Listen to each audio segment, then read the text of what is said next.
নমস্কার শিক্ষার্থী বন্ধুরা, আজকের ক্লাসে তোমাদের স্বাগত জানাচ্ছি। আজকে আমরা মধ্য পদলোপী কর্মধারয় সমাস জানবো। শিক্ষার্থী বন্ধুরা, যখন মধ্য পদ লোপ পেয়ে পরপদের অর্থের প্রাধান্য পায় তখন তাকে বলি কিন্তু আমরা মধ্য পদলোপী কর্মধারয় সমাস। আমি উদাহরণ লিখি, ঘর জামাই।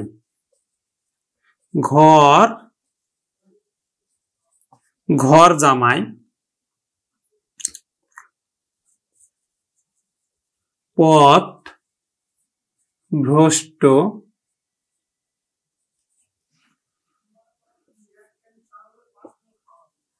দেশ সেবা,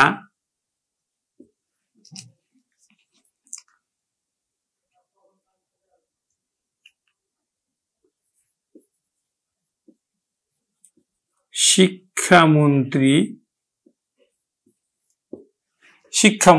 দেখো, সবগুলো কিন্তু পরপদের অর্থের প্রাধান্য পাচ্ছে। ঘর জামাই যদি আমরা ব্যাস বাক্য করি তাহলে আমরা পাই ঘরে আশ্রিত জামাই। ঘর জামাই, পথ থেকে ভ্রষ্ট,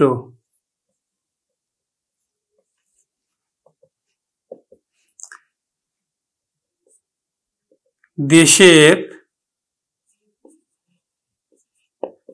জন্য সেবা।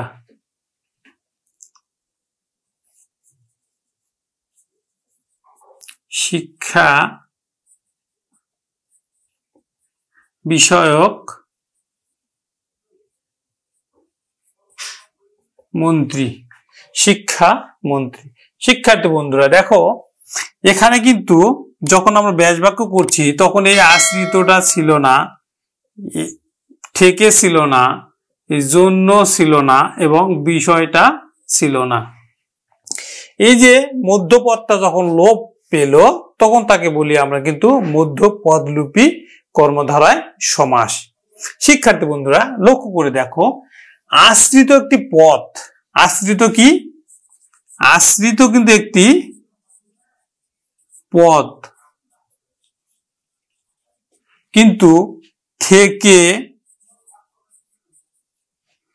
থেকে কিন্তু একটা বিভক্তি বা অনুসর্গ।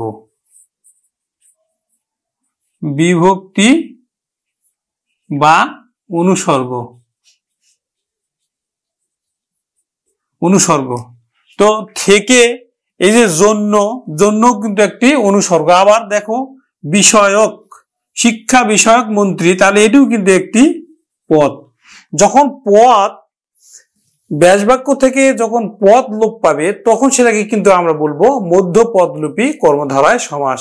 কিন্তু ব্যাস বাক্য থেকে যদি কোনো বিভক্তি বা অনুসর্গ লোপ পায় তখন সেটাকে বলবো কিন্তু তৎপুরুষ সমাস। এখানে দেখো, পদ থেকে ভ্রষ্ট, পথভ্রষ্ট, এই যে থেকে অনুসর্গটা কিন্তু পঞ্চমী তৎপুরুষ। কি তৎপুরুষ? পঞ্চমী তৎপুরুষ। পঞ্চমী তৎপুরুষ। দেশের জন্য চতুর্থী তৎপুরুষ। শিক্ষা বিষয়ক মন্ত্রী মধ্য পদলোপী কর্মধারয় সমাস। নিশ্চয়ই বোঝা গেছে শিক্ষার্থী বন্ধুরা, কখন মধ্য পদলোপী কর্মধারয় সমাস হবে? যখন আমাদের ব্যাস বাক্য থেকে একটি পদ বাদ যাবে তখন তাকে বলবো আমরা মধ্য পদলোপী কর্মধারয় সমাস। কিন্তু যদি অনুসর্গ কিংবা বিভক্তি লোপ পায় তখন তাকে বলবো কিন্তু আমরা সেই অনুপাতে, যদি থেকে বাদ যায় তাহলে পঞ্চমী তৎপুরুষ সমাস, যদি কে রে বাদ যায় তাহলে কিন্তু দ্বিতীয় তৎপুরুষ হয়, আবার গুরুকে ভক্তি, গুরু ভক্তি, তখন কিন্তু চতুর্থ তৎপুরুষ হবে। দান করা বোঝাচ্ছে। তারপরে গাছে পাকা, গাছ পাকা, এখানে এ বিভক্তি বাদ গেল, এই জন্য কিন্তু এটা সপ্তমী বিভক্তি হবে।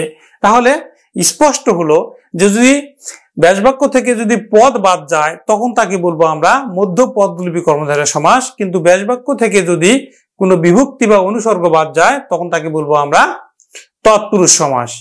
নমস্কার।